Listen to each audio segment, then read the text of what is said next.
ডাক্তারি কলেজে পড়তে কেন যে আমি হঠাৎ ডাক্তারি পড়া ছেড়ে দিলুম তার আসল কারণটা কেউই জানে না।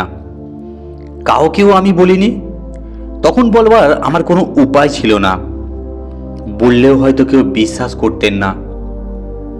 গুরুজনেরা জানেন মরা কাটার ভয়ে ডাক্তারি পড়া আমি ছেড়ে দিয়েছি। পাড়াপড়শিদের ধারণা হয়েছিল আমি অকর্মণ্য, ফাঁকিবাজ, সেইটাই আসল কারণ।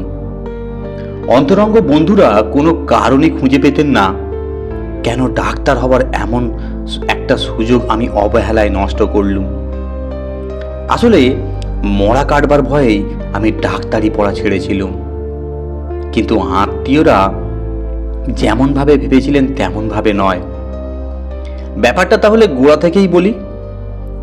ডাক্তারি কলেজের প্রথম শেষের দিকটায় আমাদের অস্থিবিদ্যার পাঠ শুরু হলো।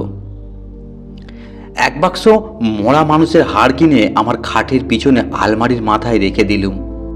বাড়ির বুড়ি ঝি যে ছেলেবেলা থেকে আমাদের সকলকে মানুষ করেছে, সে রোজ রাত্রে আমার ঘরের দরজার কাছে মাদুর পেতে শুতো। যেদিন থেকে জানতে পারলো ঘরে আলমারির মাথায় মরা মানুষের হাড় রয়েছে, সেদিন থেকে আমার ঘরের মেঝেতে শোয়া ছেড়ে দিল সে। আমি বললাম, কি হলো রে বুড়ি? বুড়ি বললে, না বাপু, রাত্রে ভয় করে। কই, আগে তো করতো না। আমি বললাম, কিসের ভয়? তা জানি নে বাপু, ওই বাক্সের মধ্যে ঘর ঘর শব্দ করে, শুনতে পাও না? আমি বললাম, ইঁদুর টিঁদুর হবে হয়তো, তাতে আর ভয় কি? বুড়ি ফোঁস করে বলল, এই ঘরে আবার ইঁদুর আসবে কোথা থেকে? বেড়াল ঘুরে বেড়ায়, দেখতে পাও না? বেড়ালকে কি মাছ ভাত খাও না? আমি বললুম, বুড়ি, তোমার কোনো ভয় নেই, এই তো আমিও ঘুমোই, আমার তো কিছু হয় না। বুড়ি বলে, তোমাদের বুকের পাটা আলাদা বাপু, তোমরা বড় বড় ডাক্তার হবে, তোমাদের কথা আলাদা, আমি আর ও ঘরে শুতে পারবো না। সেই থেকে বুড়ি অন্য ঘরে শুতো। অস্থিবিদ্যার পাঠ্যপুস্তকের সঙ্গে মিলিয়ে আমাকে হাড়গুলোর চর্চা করতে হতো। বুড়ি যখন উঁকি মেরে দেখে যেত একখানা মরার হাড় পরম যত্নে কোলে রেখে আমি তার উপর পেন্সিলের দাগ মারছি, তখন সে আমাকে নব্য ডাক্তার না ভেবে কাপালিক টাপালিক কিছু একটা ভাবতো নিশ্চয়ই। যাই হোক, এমনই অস্থি চর্চা করতে করতে শেষে আমাদের শবদেহের চর্চার সময় উপস্থিত হলো। ক্লাসের ছেলেদের জোড়ায় জোড়ায় ভাগ করে প্রত্যেকে দুজন ছাত্রের জন্য একটি করে মৃতদেহ দেওয়া হলো। ছেলেরা সানানো ছুরি আর সন্না হাতে বসে গেল তাদের চিরে দেখতে। কেন জানি না সে বছর যথেষ্ট সব পাওয়া যাচ্ছিল না, তাই আমি আর আমার বন্ধু অজিত প্রথমটা কোনো মরাই পাইনি।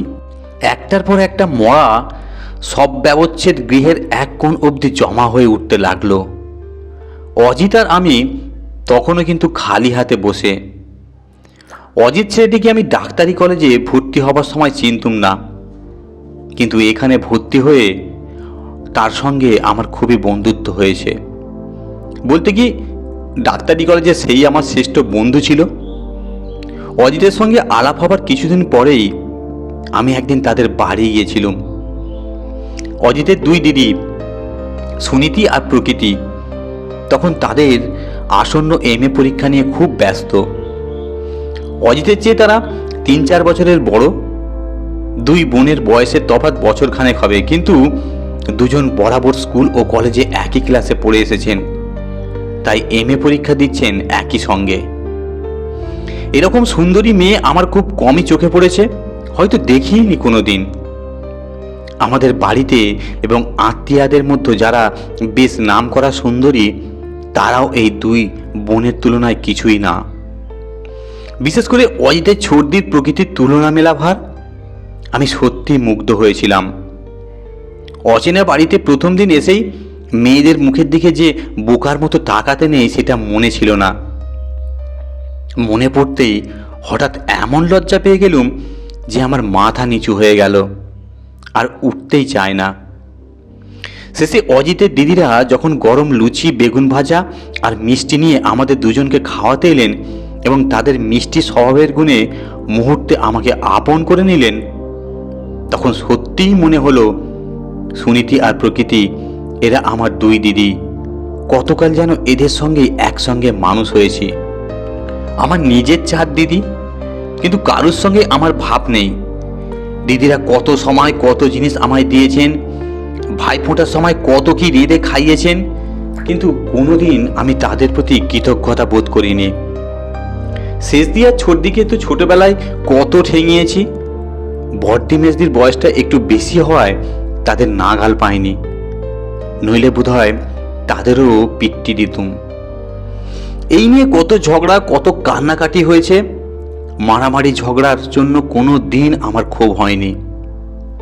সেদিন কিন্তু সেই লুচি আর বেগুন ভাজার থালা গ্রহণ করে আমার মন কৃতজ্ঞতায় নুয়ে পড়ল। সেদিন থেকে আমি অজিতদের বাড়ির এক ছেলে হয়ে গেলুম। বাড়িতে এসে দিদিদের বললুম আমার নতুন দিদিদের কথা। তারা তো হিংসেই জ্বলে মরল। শেষদি বলল, হ্যাঁ রেখে দে তোর প্রকৃতি দি। ছোট পিসিমার চোখে ও সুন্দরী নাকি? ওই তো দেখেছি তোর অজিতকে, ওরই তো বোন, কত আর হবে। জানতুম দিদিদের মনে অসীম আগ্রহ জাগবে। অজিতের দিদিদের দেখবার জন্য সবাই ছটফট করে উঠবে। আমিও তাই বাড়িয়ে বাড়িয়ে তাদের গুণ বর্ণনা করলুম।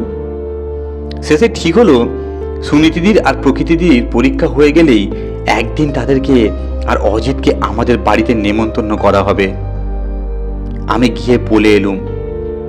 সুনীতিদি আর প্রকৃতিদি তখন রাজি হয়ে গেলেন, কিন্তু ওই রাজি হওয়া পর্যন্তই হলো।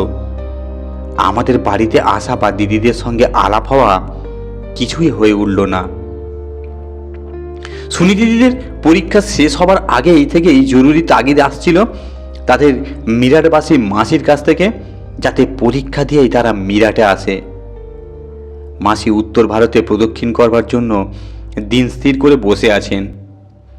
বোনঝিরা এলেই তাদের নিয়ে বেরিয়ে পড়বেন। সুতরাং সুনীতিদি প্রকৃতিদির পরীক্ষা যেদিন শেষ হলো সেই দিনই রাত্রের ট্রেনে 2 বোন চলে গেল মিরাটে। কথা দিয়ে গেলেন ফিরে এসে আমাদের বাড়িতে যাবেন। তারপর ঘটল সেই ভয়ানক দুর্ঘটনা। উত্তর ভারত ভ্রমণকালে এক অন্ধকার রাতে নির্জন এক নদীর ধারে তাদের ছুটন্ত ট্রেন লাইন ফসকে জলের উপর উল্টে পড়ল। ট্রেন যাত্রীদের মধ্যে কতজন যে মারা পড়ল তার সঠিক কোনো হিসাব পাওয়া গেল না। প্রকৃতিদির আর মাসিমার কোনো পাত্তাই পাওয়া গেল না। শুধু সুনীতিদি দিন 15 হাসপাতালে ভুগে মাথায় পট্টি বেঁধে কলকাতায় ফিরে এলেন। পট্টি যখন খোলা হলো তখন দেখা গেল তার চোখ খারাপ। তাছাড়া সুন্দরী বলে তাকে আর চেনা যায় না, কোনো দিনও যাবে না।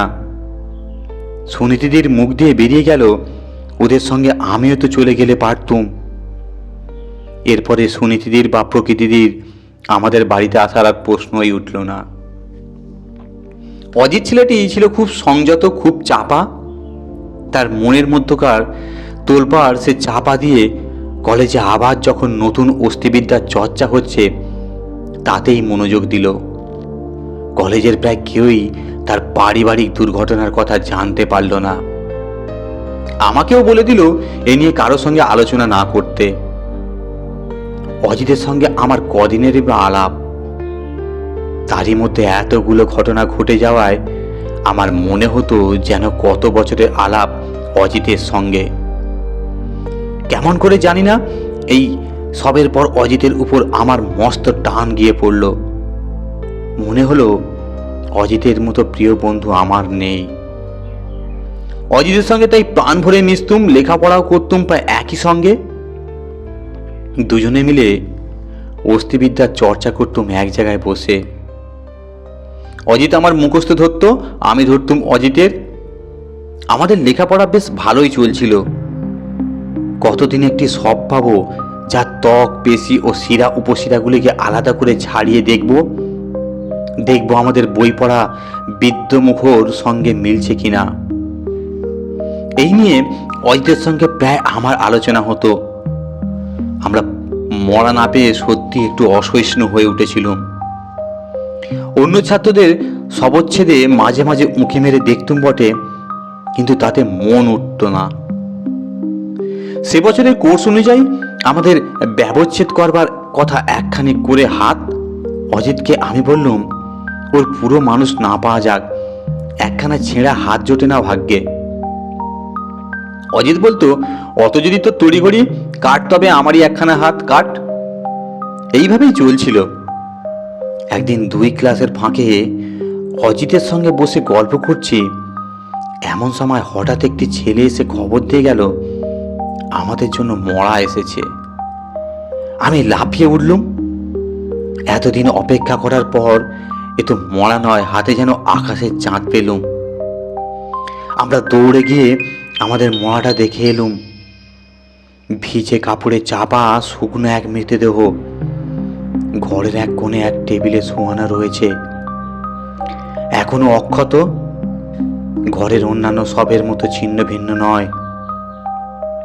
আমি বললুম, আজই লেগে যাব, আর ধৈর্য ধরে থাকতে পারি না, কি বলিস? অজিত আমার মতো অতটা উৎসাহ দেখালো না। সেদিন তার শরীরটা তেমন ভালো ছিল না, আগে থেকেই বাড়ি যাবো যাবো করছিল। তাকে আমতা আমতা করতে দেখে আমি বললুম, অজিত তুই বরং আজ বাড়ি যা, তোর শরীর খারাপ, ভালো করে ঘুম দেখে পরে দুজনে মিলে শকুনির মতো ঝাঁপিয়ে পড়া যাবে লাশটার উপর। সেদিন শেষ ক্লাসের পর অজিত বাড়ি চলে গেল, আর আমি একটু হাত মুখ ধুয়ে চা খেয়ে তৈরি হয়ে নিতে লাগলুম সব ব্যবচ্ছেদের প্রথম অভিযানের জন্য। বেশ পেট ভরে চা, বিস্কুট আর রুটি খেলুম, যেন কোনো উৎসবে যাচ্ছি। তারপর কাটাকুটি যন্ত্রের বাক্সটা বগল দাবা করে চললুম মরার ঘরের দিকে। বিকেল হয়ে গিয়েছিল, সন্ধ্যায় খুব দেরি নেই। অন্য ছাত্ররা দিনের বেলাতেই নিজেদের কাজ ছেড়ে নিয়েছিল। মরার ঘরে কেউই ছিল না, ঘর খালি। শুধু দেখলুম আমাদের মরার টেবিলের কাছে একজন মহিলা দাঁড়িয়ে আছেন। প্রথমটা মনে হলো হাসপাতালের কোনো নার্স অথবা উঁচু ক্লাসের কোনো ছাত্রী টাত্রী হবেন, কিন্তু যেরকম নিচু হয়ে তিনি এক মনে আমার মাটাকে পরীক্ষা করছিলেন, তাতে কেমন যেন একটু আশ্চর্য লাগলো। এমনভাবে মরার মধ্যে দেখবার কি আছে? আমি আস্তে আস্তে এগিয়ে গেলুম। মহিলাটি আমায় দেখতে পাননি। যখন খুব কাছে এসেছি, তখন হঠাৎ আমার উপস্থিতি অনুভব করে একটু চমকে উঠে সরে গেলেন। আমি দেখলুম তার মুখে যেন একটা অপরিসীম ক্লান্তি এবং দুঃখের ছায়া। এরকম একটা মুখ দেখব বলে আশা করিনি। হঠাৎ তাই কিছু বলতে পারলুম না। আমি কথা বলার আগেই মহিলাটি মুখ খুললেন, বললেন, আপনারই লটে বুঝি এ সবটি পড়েছে? আমি বললাম, হ্যাঁ, কেন বলুন তো? তিনি বললেন, আপনাকে একটা অনুরোধ করছি, এ মোড়া আপনি কাটবেন না। কোথাও যেন একটা ভুল হয়েছে। এটা বেয়ারিশ লাশ নয়, এ আমারই এক আত্মীয়ের দেহ। কি করে এখানে এলো বুঝতে পারছি না। আমি কর্তৃপক্ষের সঙ্গে কথা বলছি। যন্ত্রের বাক্স হাতে স্তব্ধ হয়ে আমি খানিকক্ষণ বসে রইলাম। তারপর হতাশ মনে ঘর থেকে আস্তে আস্তে বেরিয়ে এলুম। বেরিয়ে দেখি শীতের আকাশ কালো করে মেঘ জমেছে, একটা ভিজে হাওয়া বইতে শুরু করেছে। প্রথমেই চললুম আমি অজিতকে খবর দিতে। হাতে লাশ পেয়ে এমনভাবে হাতছাড়া হয়ে যাবে এরকম নিরাশ জীবনে আমি কখনো হইনি। অজিতের বাড়ি পৌঁছতে বৃষ্টি এসে গেল। দৌড়ে যখন বাড়ির মধ্যে ঢুকলুম, তখন জামা কাপড় ভিজে গেছে। অজিতের মা আমায় শুকনো কাপড় দিলেন এবং বললেন, অজিত এখনো বাড়ি ফেরেনি। অজিত একটু পরেই ফিরল, ভিজতে ভিজতে। তার এই অদূরদর্শিতার জন্য আমার কাছে বকুনি খেল। অজিতের মাও বকলেন। অজিত বলল, দুঃখ করিস নে, জ্যান্ত মানুষ হাতছাড়া হয়ে যায়, আর এটা তো এক মরা। অজিতকে আর না বকিয়ে আমি সেদিন বাড়ি ফিরে গেলুম। মন বড় চঞ্চল হয়েছিল। আমার ন্যায্য অধিকার কে যেন হাত দিয়েছে, তাই যেমন বিরক্ত বোধ করছিলাম, তেমনি আবার সেই মহিলাটার দুঃখ ক্লান্ত মুখের কথা মনে করে মায়াও করছিল। আহা, বেচারার আত্মীয়ের দেহ, তার সদ্গতি না হলে তিনিই বা শান্তি পাবেন কোথা থেকে? আচ্ছা, কেমন করে তিনি দেহটা সন্ধান পেলেন সেইটাই আশ্চর্য। নিশ্চয়ই অনেক দিন ধরে ওত পেতেছিলেন। যেমনই টেবিলে লাশ আসা অমনি এসে ঝুমড়ে পড়েছেন। কিন্তু এই কেশহীন, বর্ণহীন, শুষ্ক, কঠিন মৃতদেহ, একে শনাক্ত করলেন কি করে? বাহাদুরি আছে বলতে হবে। নানা চিন্তায় রাত্রে ভালো ঘুম হলো না। সকালে একটু বেলা করে উঠে মুখে ভাত গুজে কলেজে গেলুম। প্রথমেই খোঁজ নিলুম মরাটি সরানো হয়েছে কিনা, বা কেউ সেই লাশ দাবি করেছে কিনা। আশ্চর্য হয়ে গেলুম, শুনলুম কেউ লাশ দাবি করতে আসেনি। শুনলুম এতদিন পরেও লাশ দাবি করবার কারোই নাকি অধিকার নেই। দাবি করবার সময়সীমা বহুদিন হলো পেরিয়ে গেছে। মৃতদেহ এত বিকৃত হয়ে গেছে যে তাকে এখন শনাক্ত করা অসম্ভব। করলেও কর্তৃপক্ষ তা মানবে না। শুনে আমার খারাপ লাগলো, মহিলার জন্য দুঃখ হলো। মরাটা শুনলুম পাওয়া গিয়েছিল বিহারের কোনো এক অঞ্চলে। পুলিশের কাছে বহুদিন পড়ে থাকার পর লাশটাকে বেওয়ারিশ বলে ঘোষণা করে স্থানীয় ডাক্তারি কলেজে দেয়া হয়। কিন্তু সেখানে লাশের প্রয়োজন না থাকায় কলকাতায় চালান দেয়া হয়েছে। অন্য ছাত্ররা সব ব্যবচ্ছেদে গৃহে গেল যে যার মরার কাছে, পাছে মহিলা এসে পড়েন এই ভেবে আমি গেলুম না। কিন্তু সারা দিন মহিলার কোনো খোঁজ পাওয়া গেল না। আমি তখন এই ভেবে নিশ্চিত হলুম যে তিনি বোধহয় নিরাশ হয়ে তার দাবি ত্যাগ করেছেন। ক্লাসের শেষে আরও একবার খোঁজ নিলাম তিনি এসেছিলেন কিনা। শুনলুম আসেননি। মরাটা কাটতে পারি কিনা জিজ্ঞেস করাতে উত্তর পেলুম, আলবাত পারি। ও দেহের সম্পূর্ণ অধিকার আমাদের কলেজের সব ব্যবচ্ছেদ, আর কারো নয়। এই শুনে আমার আবার মরা কাটবার উৎসাহ ফিরে এলো। গোড়ায় ভেবেছিলুম অজিতের জ্বর সেরে গেলে দুজনে একসঙ্গে কাজ আরম্ভ করব, কিন্তু হাত নিষ্পিস করে উঠল। মনে হলো অন্তত দু একটা আঁচড় মেরে কাজটা আরম্ভ করে দেওয়া যাক। এই ভেবে মরার ঘরে গিয়ে ঢুকলাম। সেদিনও ছাত্ররা যে যার কাজ শেষ করে চলে গিয়েছিল। ঘর খালি। মরার ঘরের ভ্যাপসা গন্ধ নাকে ঢুকবার সঙ্গে সঙ্গেই দেখলুম কি আশ্চর্য, আজও সেই মহিলা আমার মরার কাছে একটা উঁচু টুলের উপর বসে রয়েছেন। আমাকে ঘরে ঢুকতেই তিনি দেখেছিলেন। মনে হলো আমারই জন্য যেন অপেক্ষা করছিলেন। আমি তার কাছে যেতেই বললেন, দেখুন, এ দেহ আপনি কাটতে পারেন, কিন্তু অজিত যেন না ছোঁয়। আমি অবাক হয়ে বললুম, আপনি অজিতকে চেনেন নাকি? মহিলা টুল ছেড়ে উঠে দাঁড়ালেন, একটু থেমে একটা নিঃশ্বাস নিলেন, তারপর বললেন, এই দেহ অজিতের দিদির, প্রকৃতির। সে কি? কিসে যেন একটা প্রচন্ড ধাক্কা খেলুম। সমস্ত দেহ অসাড় হয়ে গেল। বসবার টুলটা শক্ত করে চেপে ধরলুম। দেখি মহিলা দ্রুত পদে ঘর ত্যাগ করে চলে যাচ্ছেন। আমি চেঁচিয়ে বললাম, আপনি কে? মহিলা এক মুহূর্ত থমকে আমার দিকে ফিরে তাকিয়ে একটু ম্লান হাসি হাসলেন, তারপর দ্রুততর গতিতে দরজা পার হয়ে গেলেন। এইবার আমি চিনলুম, কোনোদিন চাক্ষুষ দেখিনি, কিন্তু অজিতের মাকে তো দেখেছি। সেই কপাল, সেই চোখ, সেই মিরাটের মাসি যিনি ট্রেন দুর্ঘটনায় মারা গেছেন, তিনি ছাড়া আর কেউ নন। একা আমি সব ব্যবচ্ছেদে গৃহের মধ্যে আমার সামনে পড়ে আছে যার বিকৃত গলিত দেহ। এই কিছুদিন আগেও তাকে দেখেছিলুম আমি। তার মতো সুন্দরী পৃথিবীতে নেই। সেই শীতের সন্ধ্যায় কপালের ঘামটা মুছে তাড়াতাড়ি ঘর থেকে বেরিয়ে এলুম। কি করা যায় এখন? যা দেখলুম, যা শুনলুম, তাকে বিশ্বাস করব না ভুয়ো বলে উড়িয়ে দেব? ভুয়োই হোক আর সত্যই হোক, অজিতকে কিন্তু ও মরা ছুঁতে দেওয়া যাবে না। আমিও যে ছুঁবো তাও এরকম প্রায় স্থির। চললুম সোজা অজিতের বাড়ি। অজিতের মার সঙ্গে দেখা হতে তিনি বললেন, অজিতের জ্বরটা আজও বেড়েছে, ঘুমোচ্ছে বোধ হয়। সুনীতি ঘরে আছে, যাও বাবা, তুমি দেখে এসো। অন্ধকারাচ্ছন্ন ঘর, বারান্দা দিয়ে পা টিপে টিপে ঘরের দিকে এগিয়ে গেলুম। শীতের আকাশের কালো মেঘে বারান্দাটাও আবছা আধারে ঢাকা। সেখানে দাঁড়িয়ে একটু থমকে ঘরের মতো উঁকি মারলুম।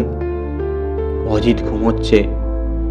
বুকের ওপর একখানা হাত নিঃশ্বাসের সঙ্গে উঠছে আর নামছে, কিন্তু তার মাথার কাছে দাঁড়িয়ে ওকে সুনীতিদি তো নয়, ওই যে প্রকৃতিদি। স্পষ্ট হুবহু ঠিক আগের দিনের মতো অজিতের সেই ছর্দি যেন আমার গরম লুচি আর বেগুন ভাজা খাইয়েছিল। মাথাটা কেমন ঘুরে উঠল। চোখ মুছতে মুছতে অন্ধকার ঘরের মধ্যে আস্তে আস্তে ঢুকলুম। যখন অজিতের মাথার কাছে এলুম, তখন দেখলুম সুনীতিদি দাঁড়িয়ে নীরবে তাকে বাতাস করে চলেছেন। আমি ফিস করে বললুম, অজিত এখন ঘুমাচ্ছে, আমি যাই, কাল আবার আসবো। সুনীতিদি কিছু বললেন না, শুধু ঘাড় নাড়লেন। তারপর দিনই আমি বাড়িতে বললুম, আমার দ্বারা মরা কাটা চলবে না, আমি ডাক্তারি পড়া ছেড়ে দেব। প্রথমটা খুব আপত্তি উঠল, কিন্তু আমি দৃঢ় প্রতিজ্ঞ। সবাই যখন বুঝলেন আমাকে টলানো যাবে না, তখন বললেন, যা খুশি করো। আমি সেই দিন কলেজের প্রিন্সিপালের সঙ্গে দেখা করে আমার নাম কাটিয়ে এলুম। প্রিন্সিপাল একটু অবাক হয়ে কারণ জানতে চাইলেন। আমি সংক্ষেপে বললুম, আমার ভালো লাগছে না। এ নিয়ে আর কোনো কথা হলো না। অজিতের অসুখ কিন্তু বেড়ে চলল। শেষে এমন অবস্থা হলো যে আজ যায় কি কাল যায়। যাই হোক, অজিত কিন্তু শেষ অবধি টিকে গেল। বহুদিন ভুগে যখন সে সেরে উঠল, তখন কলেজের ছুটি। নতুন সেশন কিছুদিনের মধ্যে আরম্ভ হবে। আমি তো কলেজ ছেড়েই দিয়েছি। অজিতকে এতদিন আমার ডাক্তারি কলেজ ছাড়ার কথা বলিনি, এইবার বললুম। সে শুনে বলল, কেন, কি হয়েছিল? আমি সংক্ষেপে বললুম, মরা কাটা আমার দ্বারা হবে না। অজিত অবাক হয়ে বলল, সে কি রে, তোর অত উৎসাহ ছিল, মরার জন্য শকুনির মতো বসেছিলি, মনে নেই? বিষয়টা নিয়ে আলোচনা করবার আমার আদৌ ইচ্ছে ছিল না। আমি বললুম, যা হবার হয়ে গেছে, এবারে আমি অন্য কিছু পড়ব। অজিত বলল, আমিও তবে ডাক্তারি পড়া ছাড়লুম। আমি বললাম, বাহ, তা কেন? আমার না হয় মরা কাটতে ভয়, তুই ছাড়বি কেন? অনেক বোঝাবার পর অজিত শেষটা রাজি হলো। বলল, যাক, তবে তোর কথাই শুনলাম, কিন্তু তুই যে অমন ভীতু তা তো জানতুম না। সে বহু বছরের কথা। তারপর থেকেই অজিতের সঙ্গে ছাড়াছাড়ি। এখন সে কোথায় জানি না, নিশ্চয়ই কোথাও ডাক্তারি করছে। যে পথে আমরা একসঙ্গে চলতে শুরু করেছিলাম, মনে করেছিলাম এইভাবেই চিরদিন চলবো দুই বন্ধুতে, তা যেন কেন হঠাৎ দুমুখো হয়ে দুদিকে চলে গেল। তার আসল রহস্য এতদিন শুধু আমারই কাছে গোপন ছিল। আজ তা প্রকাশ করতে গিয়ে সমস্ত জিনিসটা গল্পের মতো শোনাচ্ছে। এতে আজ আর কোনো ক্ষতি হবে না জেনে আমার গোপন ইতিহাস লোকচক্ষে মেরে ধরল।